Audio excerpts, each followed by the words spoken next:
Sa ngayon ay patungo kami sa bayan ng Kawayan kung saan ay aming titignan yaong pong engkwentro sa pagitan ng pamahalaan at ng mga rebelde. So ngayon aalamin po natin yung buong kaganapan doon sa area o doon sa lugar ng pinangyarihan.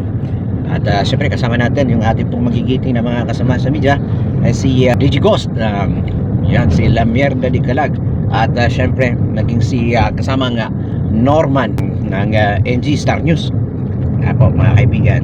At syempre itong aban ng inyong lingkod po. At ito po, at alamin natin mamaya patungo na kami sa lugar.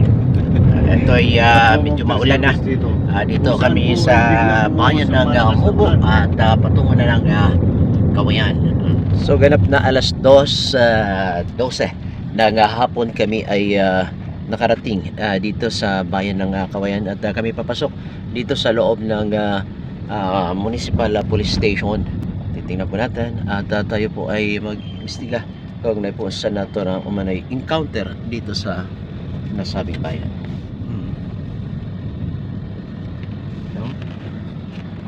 Ito na tayo sa police station.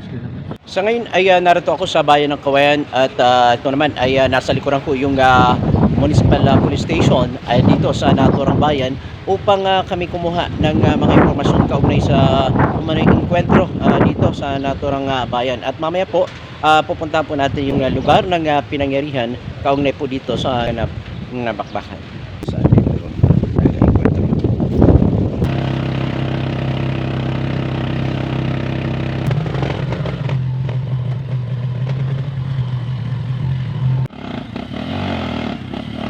So yung pinagdaanan po namin ay sobrang hirap lalo na sa kalsada at nahirapan po itong tricycle na amin pong sinakyan patungo po sa lugar kung saan umano'y nagkaroon ng enkwentro dito sa naturang bayan. At tara, puntahan po natin mga igan. Aram mo na, agihan mo? Ngayon ay patungo kami dito sa lugar kung saan naganap yung encounter. So malapit na po sa kabahayan po yung suko, nakita na po natin. So ngayon ay narito tayo kung saan tanong na po natin yung lugar ng pinangyarihan. So nakikita po natin sa likuran bahagi ito, yan po ang isang labi. So ito po ang isa sa mga nasawi dito sa naturang labanan kanginang umaga dito sa Barangay Giyum, sakop ng bayan ng Kawayan. So ito yung mga ilang mga armas at mga kagamitan na ating naabutan dito sa lugar ng pinangyarihan o enkwentro. Mga nakikita po natin, yan ang naabutan po natin at sobrang hirap ng ating pong pagpunta rito dahil nga po sa kondisyon ng daanan. So patungo naman kami dito sa loob pa yung dalawang namatay dito sa naturang sagupaan. Mamaya aalamin po natin yung kabuuang pangyayari kaugnay po dito sa naturang labanan o enkwentro.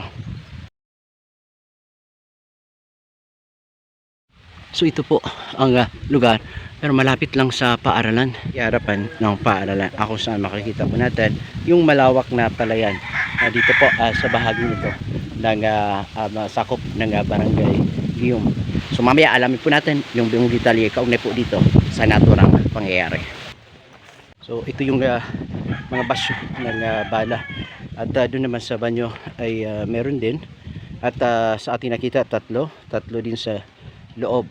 Pasukin natin itong lugar kung saan ay ito yung bahay at inanapot ng mga kalaban ng pamahalaan. So titingnan po natin. So ito yung loob at ito naman yung mga labi.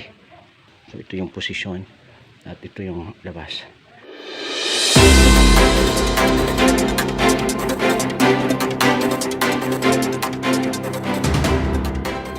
Ito yung ating matutunghayan dito sa loob.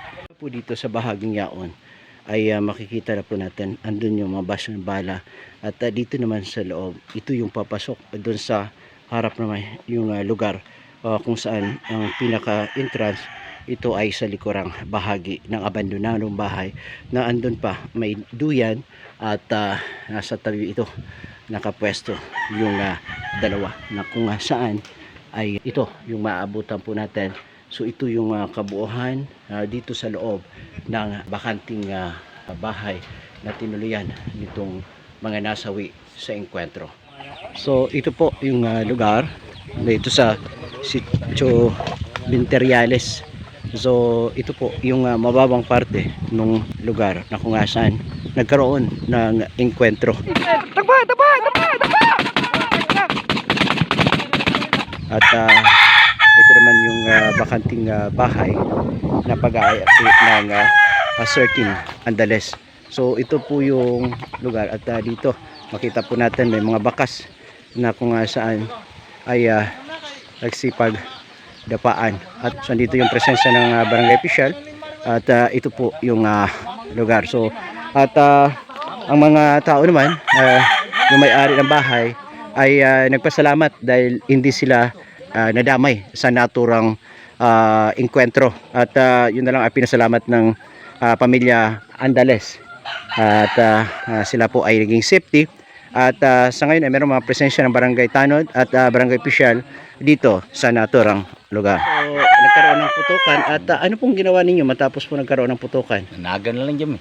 Oo. So hindi nyo namalayan na may mga armadong tao at mga presensya ng sundalo na po rito sa inyong lugar. Malayo na may mga sundao basta binutuhay na. So at kayo po ay tumakbo kasama po ang inyong pamilya. Saan yung direction po ninyo pag ano? Paganto pa bukid. Opo. So ilang minuto po ang naturang putukan? Kundi wami ka kung isang orasan may urong kay pag hasta mga kapit ng alas 7 buto-butong gapon. Alas 7 umaga. So ibig sabihin mga isang oras almost mga isang oras ang putukan. Pinaabot man ito. Pinakatag yun mga. So ilan po ang nakita po ninyo mga patay po dyan? Ang nakita na ko ang kinalang duha dito po. Ang paano ako po. Hindi niyo po alam. So ito po ay ang Sitio Binteriales, sakop ng Barangay Guillaume. Opo. So tayo maraming salamat at sana'y mapakalma po kayo at dahil nga po sa mga naturang pangyayari, alam ko may trauma pa po kayo. So yun po at so ito yung lugar, yung kabuhan. So iikutin lang po natin doon sa bahaging yaon yung engkwentro. Batay po sa salaysay nang galing po doon yung tropa ng pamalaan.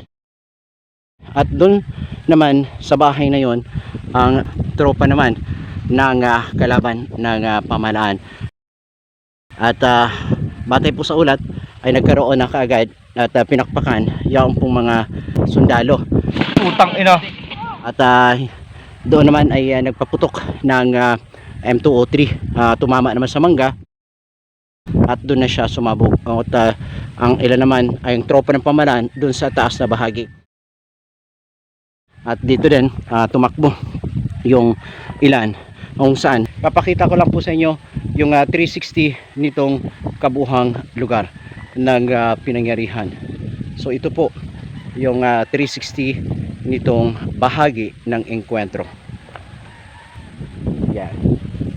Yan. So ito naman sa bahaging ito. So ito po ang isa sa mga nasawi. Mula sa bahaging yaon ay tumakbo sa lugar na ito. Almost 300 meters doon sa lugar kung saan ang mga kasamahan niya ay naroon tumimbuwang dahil nga po dito sa naturang bakbakan. So makikita po natin ang ating pong mga suko na tinitingnan yung mga labi nitong nasawi sa naturang engkwentro. So ito po yung isa sa mga nasawi.